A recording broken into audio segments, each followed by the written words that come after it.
Gamit lang ang kawali makakagawa ka na ng ganito kasarap na pizza. Kaya kung wala kang oven, wag mo nang problemahin. Sa paggawa ng dough, kailangan mo ng 1 cup water, 1 tablespoon yeast, 2 tablespoon white sugar. Mag-add rin tayo dito ng 3 tablespoon na cooking oil tapos haluin lang natin to at hintayin natin mag-bloom. Kapag bumula to, ibig sabihin active yung yeast, kaya naman ilagay na natin yung 2 cups na all-purpose flour at 1/8 teaspoon naman na salt. Masahin lang natin to ng mga ilang minuto, pwede ka mag-add ng harina dito ng paunti-unti. Ayan, makalipas yung ilang minuto na pagmasa dito, pwede mo nang i-resto, lagyan mo lang ng mantika itong lagayan para hindi dumikit.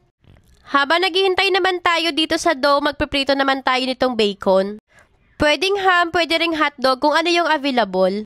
Binalikan ko naman yung dough, hatiin ko sana sa dalawa to pero hindi ko na lang hinati dahil nga maliit pala. Malaki naman yung kawali ko kaya kayang-kaya na to. Binutasan ko na rin to gamit yung tinidor para maluto talaga ng maigi. Lutuin lang natin itong pizza dough sa mahinang apoy habang naghihintay gawa tayo ng sauce. Ito lang yung available kaya naman ginawan ko ng paraan. Pinagsama ko yung tomato paste, banana ketchup, kaunting honey.